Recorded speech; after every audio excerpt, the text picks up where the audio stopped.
This is Dennis from Guitar Lessons Ithaca. In my last video, we were talking about the relationship between Afro-Cuban 6/8 and 4/4 jazz swing, and how 12/8 and 3/4 and 4 against 3 and 3 against 2 polyrhythms all fit within that kind of soup. And we talked about the things that West African music and jazz have in common broadly, namely like underlying triplet, the priority to syncopation, and polyrhythms. So the last video talked about the triplets and also how it relates to polyrhythms, but it didn't talk so much about syncopation. So in this video, we're going to dive into syncopation from the point of view of within the triplets.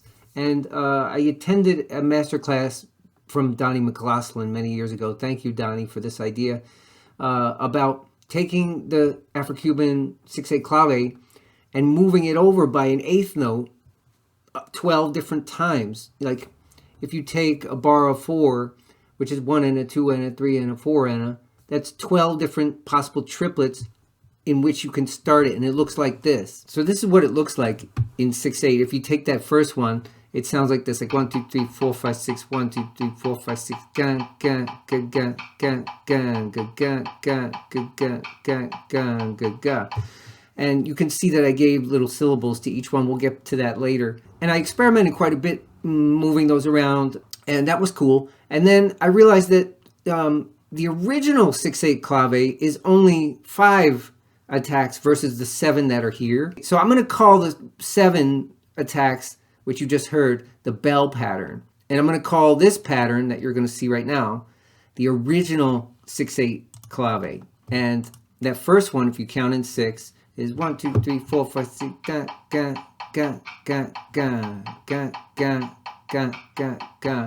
And then you could also count it in 4/4 if you do a triplet on each beat, like 1 and a 2 and a 3 and a 4 and a ga ga ga ga ga ga ga ga ga ga. So the actual clave sounds the same, it's just the frame of reference has changed underneath. And for this video, we're going to present how the clave would be used in 4/4. And I also put syllables on these, and I want to explain that for a second. So when you look at this diagram of number 1, at the very bottom in green, I've counted all the triplets, including the syllables. And you'll see that it's grouped as 2 plus 3 plus 2 plus 2 plus 3 for a total of 12. And since the 2 plus 3 is like a group, and the 2 plus 2 plus 3 is its own group, I named the 2 plus 3 group the taka, and the 2 plus 2 plus 3 the takira. And so that's pretty straightforward. Like when you're in 4/4, it's 1 2 3 4 ta ga ta ki da ta ga ta ki da. It just helped me make friends with all these.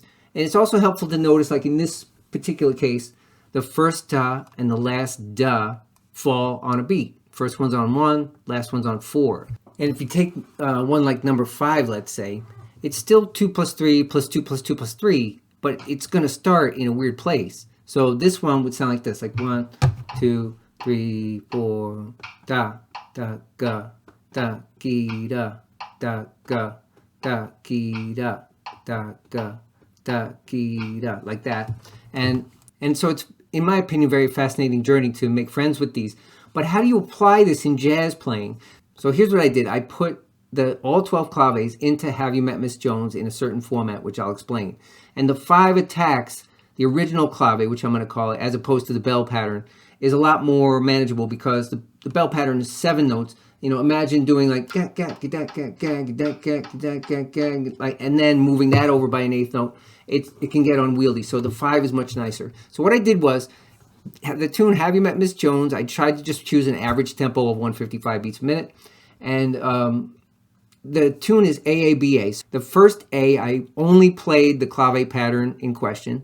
And then the second A, I traded 2s, like two bars of just regular jazz lines and the clave pattern. And then in the bridge, the B section, I traded 1s. So 1 bar of jazz lines and 1 bar of the clave. And then in the final A section, I just did a free-for-all. I sometimes referenced the clave and sometimes just played improvised lines. And I did that for all 12 claves, and I'm going to play it for you. And I think it's an interesting experiment, and I really think that it could increase one's swing feel because it highlights the underlying triplets as well as your ability to syncopate those triplets for sure. And if you want some more rhythmic adventure, you can check out my course called The Rhythm Generator, which is at guitarlessonithica.com/rhythm generator. It's a way you can generate and be creative with an infinite variety of rhythms right within 4/4, whether it's triplets or otherwise. And then if you want to dig even deeper into your rhythmic adventure, you can learn how to play odd times or learn how to play them even more easily at playoddtimes.com. So hope you enjoyed this presentation of Have You Met Miss Jones? Let me know how you make out.